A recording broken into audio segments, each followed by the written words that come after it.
1944년도에 35세의 젊은 나이로 미국에서 가장 크다고 하는 교회의 담임 목사로 부임한 한 젊은 목사님이 있었습니다.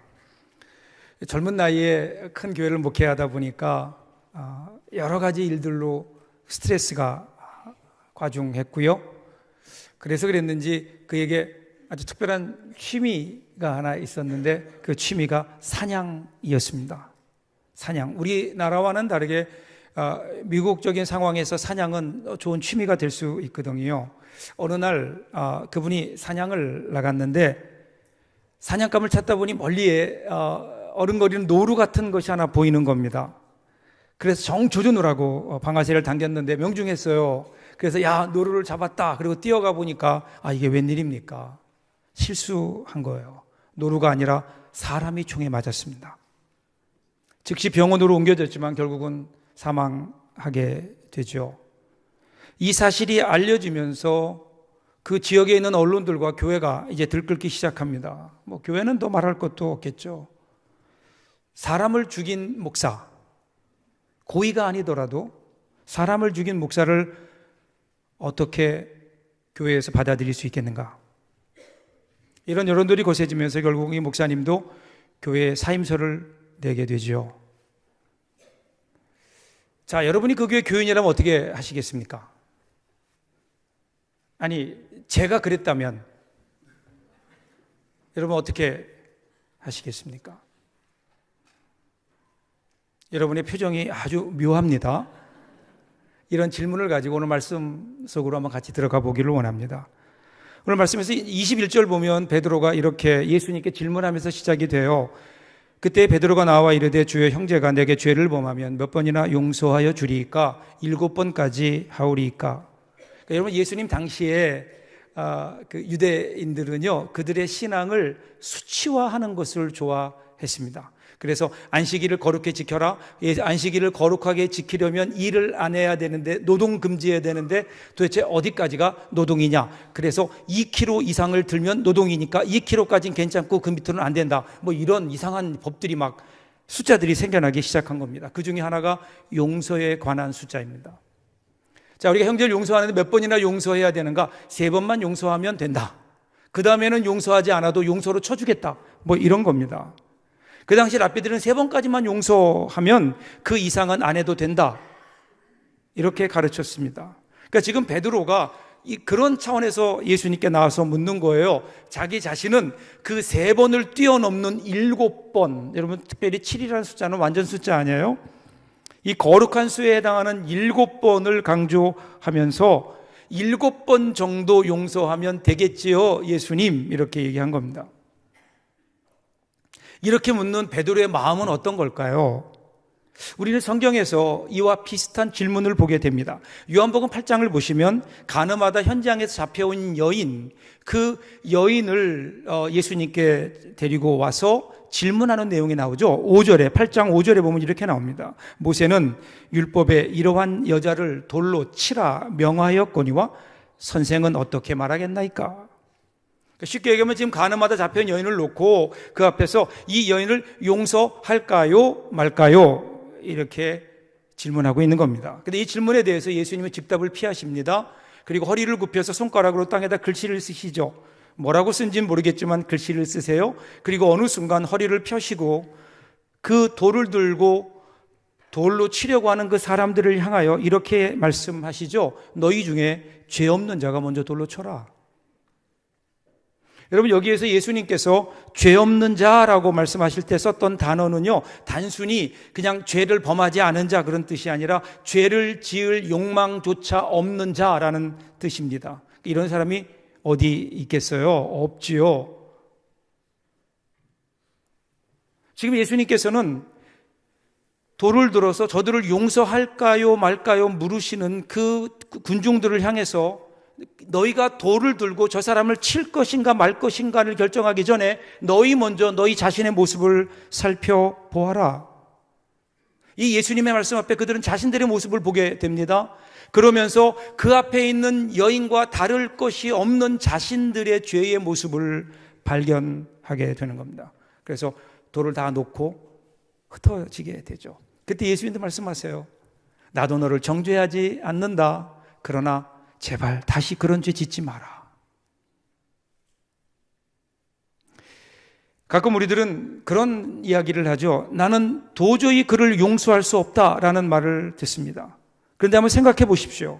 우리의 삶의 여정을 돌아보면 크고 작고 그리고 알게 모르게 우리는 많은 잘못을 했고요. 많은 죄를 지었고요. 또 앞으로 여정에서도 우리는 그럴 수밖에 없는 연약함을 지니고 있습니다.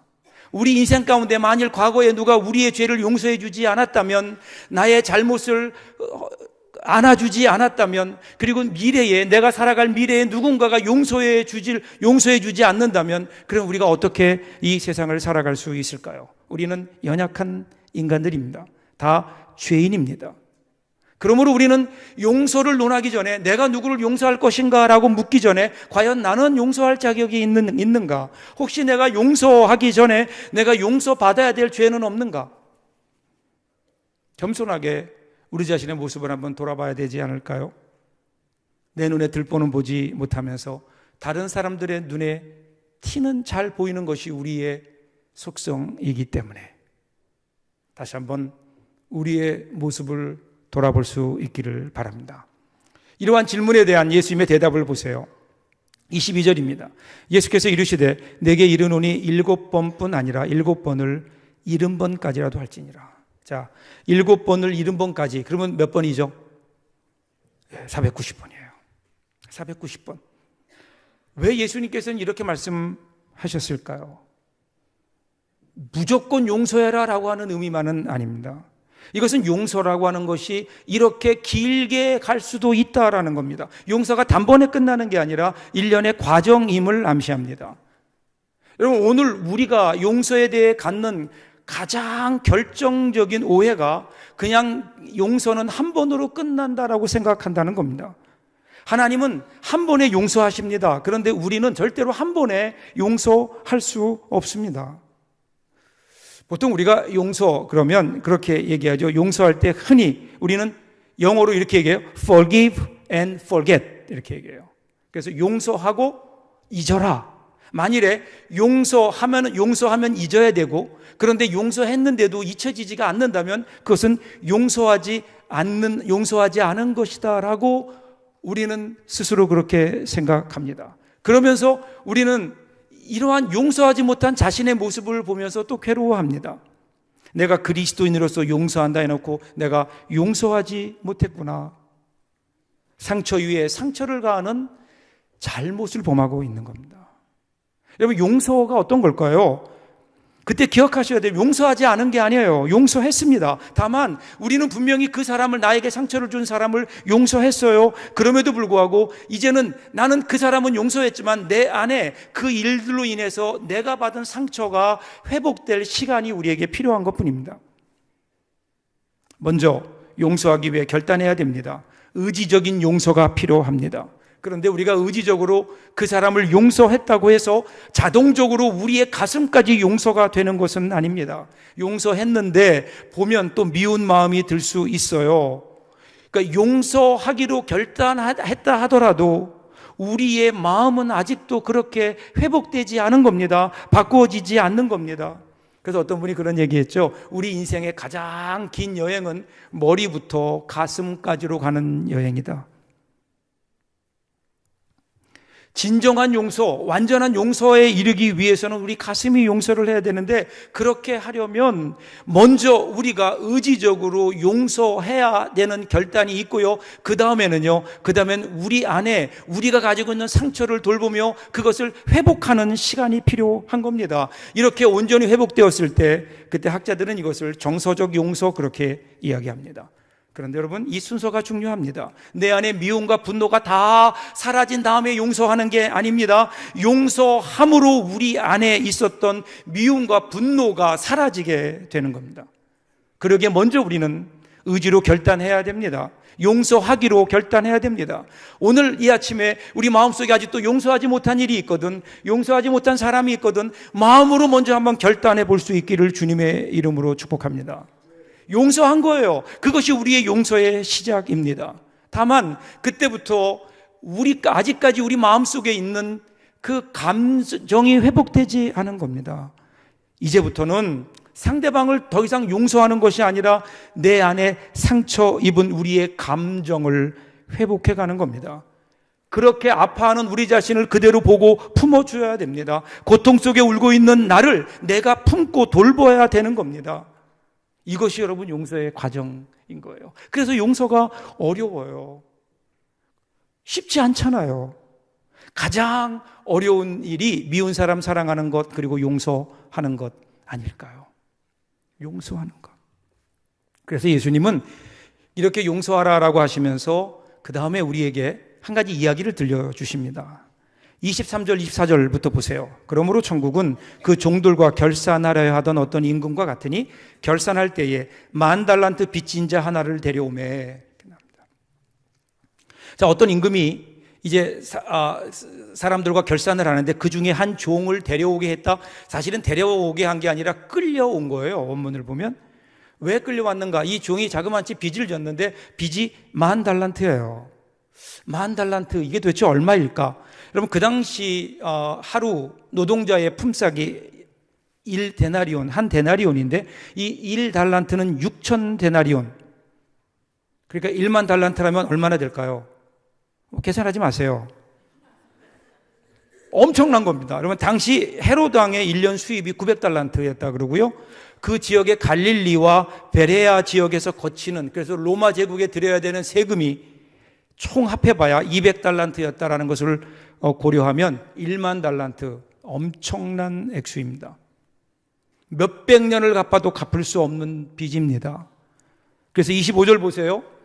갚을 것이 없는지라 주인이 명하여 그 몸과 아내와 자식들과 모든 소유를 다 팔아 갚게 하라 하니, 갚을 게 없는 거예요. 갚을 능력이 없어요.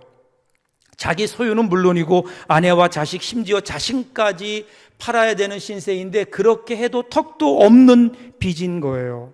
그래서 어떻게 하나요? 그 다음에 26절에 보면요, 이 종이 애원하죠.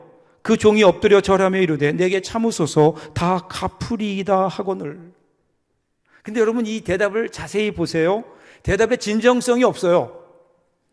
갚을 수 없거든요. 그런데 조금 갚겠습니다도 아니고 다 갚겠습니다. 언제요? 나중에.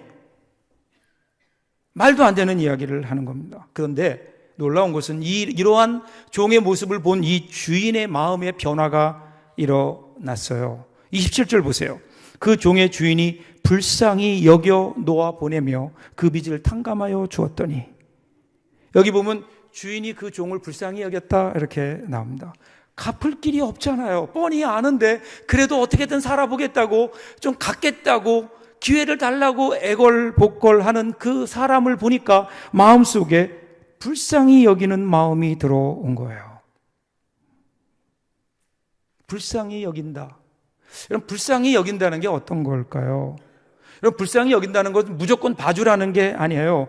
이성과 분별을 하지 말자는 게 아닙니다. 사람들은요, 날카로운 분별력을 이야기할 때 꼭 그 분별력을 무엇과 연관시키는가 하면 심판, 판단으로, 비판으로 이어진다고 생각합니다. 그러나 분별력과 심판은, 판단은 전혀 다릅니다. 분별력을 가지고 있다 하더라도 자기를 향한 분노, 남을 향한 미움, 자기 성찰의 부족, 그러면 여기에서 나오는 게 남을 심판하고 비판하고 판단하는 거예요. 그런데 만약에 이 분별력에 자기에 대한 이해, 남을 향한 사랑, 그리고 자기 성찰의 깊이가 더해지면 심판이 아니라 여기에서 불쌍한 마음, 컴패션, 함께 동감하는 불쌍한 마음이 나오는 겁니다. 여러분, 이 불쌍함의 길을 따라가면 그 정상에 예수 그리스도의 십자가가 있는 것 아니에요? 이것이 예수의 길이요, 예수의 영성이요, 예수 운동이며 하나님의 자비로우심입니다. 오늘 이것 때문에 우리가 구원받은 거 아니에요? 이 하나님의 은혜로 말미암아 우리를 불쌍히 여기시는 하나님의 그 은혜로 말미암아 우리가 구원받은 거 아니에요? 우리가 아직 죄인 되었을 때에 그리스도께서 우리를 위하여 죽으심으로 우리에 대한 하나님의 사랑을 확증하셨다. 여기 나오는 이 종은요, 주인의 불쌍히 여김 때문에 탕감을 받았어요. 얼마나 놀라운 은혜입니까? 자, 여기까지는 좋아요. 그런데 이어지는 28절 보세요. 그 종이 나가서 자기에게 100데나리온 빚진 동료 하나를 만나 붙들어 목에 잡고 이르되 빚을 갚으라 하매. 자, 얼마나 기분이 좋았겠어요? 기분이 좋아서. 여러분 생각해 보세요. 10,000달란트나 내가 빚을 줬는데 그 빚 다 탕감받았다고요. 그리고 나오니 얼마나 기분이 좋겠어요. 그런데 나오다 보니까 한 사람을 만나는데 그 사람이 누구예요? 이제는 자기에게 빚을 졌던, 근데 얼마요? 100데나리온. 계산해 보면 60만 분의 1도 안 되는 작은 빚을 졌거든요. 그런데 그 사람을 보자 마음속에 빚을 받아내기로 작정하는 겁니다. 그래서 어떻게 해요? 목을 잡아요. 목을 잡다라는 말은 헬라어로 보면 푸니고라는 말인데 이것은 숨을 못 쉬게 하다. 무슨 말인지 알죠? 멱살을 탁 잡으면 숨을 못 쉬어요. 근데 꼭 멱살을 안 잡아도 여러분 빚독촉을 받아본 분은 아시죠? 그게 얼마나 사람을 숨막히게 하는지. 옥죄어 가는 겁니다. 그러니까 뭐라 그래? 29절에 보면 그 빚을 진 사람이 뭐라고 해요? 그 동료가 엎드려 간구하여 이르되 나에게 참아주소서 갚으리이다 하되. 어디서 많이 들어본 얘기 아닌가요? 방금 전에 그 임금 앞에서, 그 주인 앞에서 자기가 한 얘기예요. 내가 갚을 길이 없잖아요. 그러니까 나에게 참아주십시오. 내가 갚겠습니다. 똑같은 말인데 자기가 그 주인에게 그 말을 할 때 어떤 심정이었는지 알 텐데 정말 간절한 마음으로 빌었었는데, 그런데 지금 그 말을 듣는 이 사람의 마음은, 이 종의 마음은 싸늘합니다.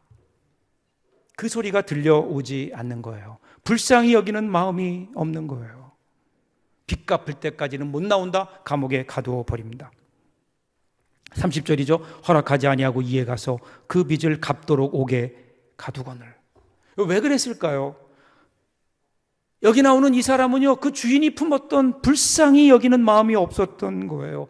빚을 진 동료의 그 아픈 마음, 그 아픔에 공감하지 못한 거예요.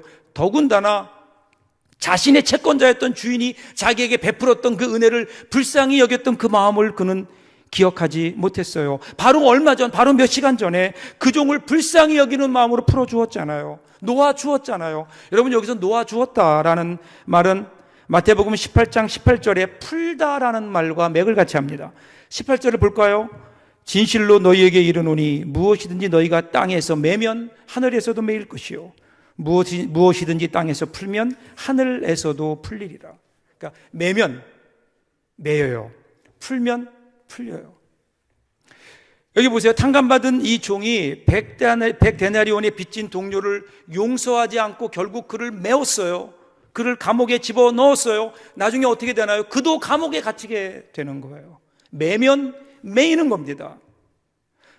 만일에 불쌍히 여기는 마음으로 헤아리면서 그를 용서했다면 어떻게 될까요? 그 증오에, 그 빚에 매이지 않았다고 그를 풀어주었다면 그도 풀릴 수 있었는데 그가 매니까 그의 삶도 매이게 된다라는 거예요.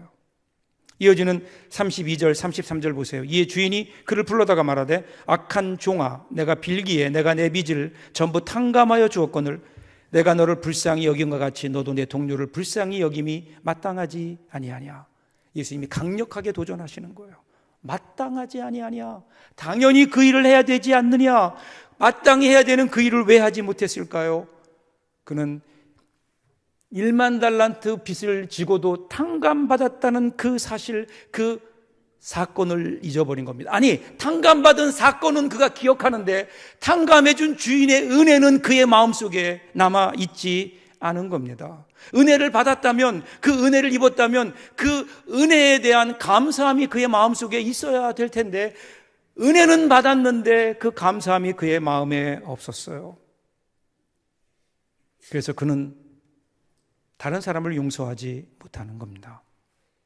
주인은 불쌍히 여겨서 탕감해 주었는데 이 사람은 탕감해 주지 않았어요. 여러분, 이쯤에서 이 이야기를 듣던 사람들이 어떤 마음을 가졌을까요? 아니, 세상에 그렇게 나쁜 놈들이 있나?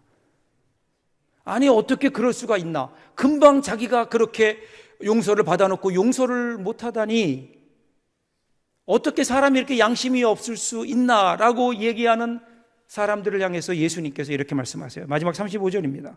너희가 각각 마음으로부터 형제를 용서하지 아니하면 나의 하늘 아버지께서도 너희에게 이와 같이 하시리라. 너희들도 마찬가지 아니냐라는 겁니다. 여러분 보세요. 용서는요, 단순히 사랑과의 관계로 끝나는 게 아니에요. 우리의 용서는 하나님의 용서와 연관이 되어 있어요. 바꿔 얘기하면 오늘 우리가 하는 용서는 우리의 용서가 아니라 하나님의 용서로부터 시작되어야 된다는 겁니다. 용서는 우리의 영역이 아닙니다. 우리 인간이 할 수 있는 일들이 아닙니다. 그것은 하나님의 영역에 속한 일입니다. 우리 안에 용서할 힘이 없다는 거예요. 내 안에 무엇으로 내가 누구를 용서할 수 있겠어요? 나도 죄인인데.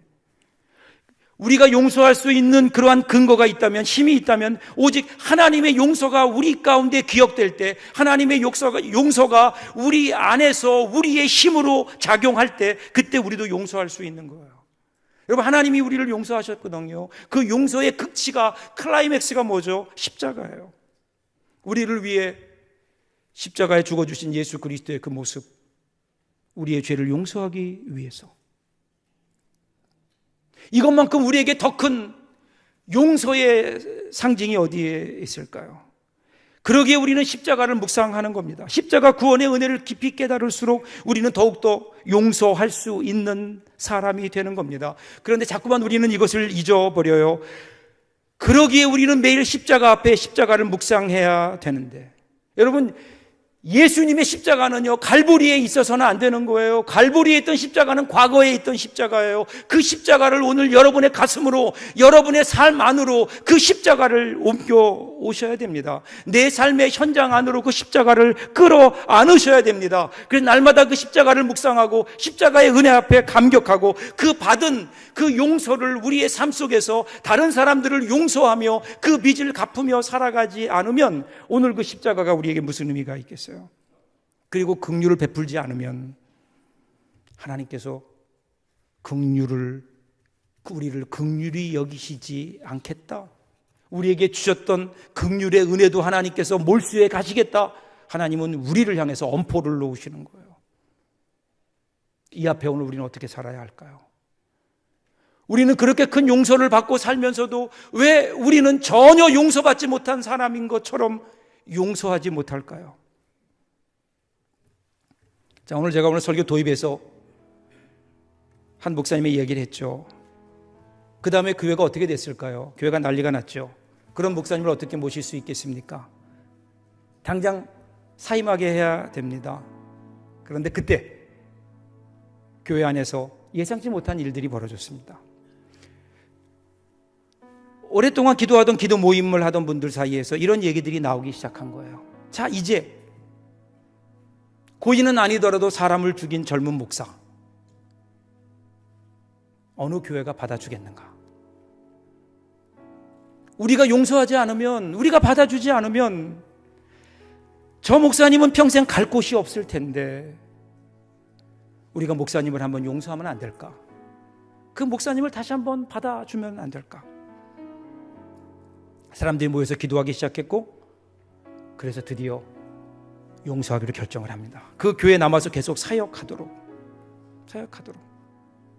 그래서 그분과 그 교회는요, 평생 함께 하면서 교회를 아름답게 성장시켜 갔는데, 그것이 오늘날 미국의 가장 큰 교회 중에 하나인 텍사스의 달라스 제일 침례교회, 그 목사님이 그 교회 담임 목사로 있었던, 그리고 54권의 저서를 써서 온 세계 사람들에게 영향력을 끼쳤던 유명한 W.A. 크리스웰 목사님입니다. 미국에서 가장 크고 영향력 있는 목회자 중에 한 명. 여러분, 크리스웰 목사님은요, 교인들로부터 받은 그 은혜의 용서를 기억했어요. 2002년에 93세의 나이로 죽을 때까지 평생 잊지 못했어요. 그래서 그분은 특별히 용서에 관해 설교할 때마다 매번 눈물을 펑펑 쏟았고, 그의 삶을 보면 끊임없이 용서하는 삶을 살았습니다. 그분이 은퇴하면서 이런 얘기했어요. 우리는 먼저 용서받았기에 평생 용서하며 살아야 합니다. 이제 그만 미워하시고 용서하십시오. 제가 이 목사님의 이야기를 들으면서 저도 이 마음에 이 목사님에게 공감됐습니다. 여러분 기억하시나요?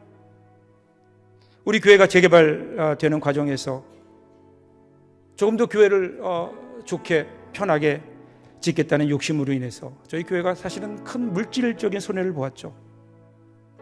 그리고 그 일의 책임의 중심에 제가 있었습니다.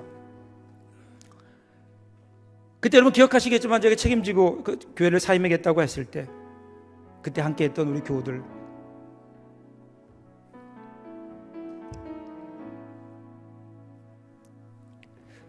저를 사랑으로 붙들어 주셔서 오늘 제가 이곳에 남아서 목회하고 있습니다.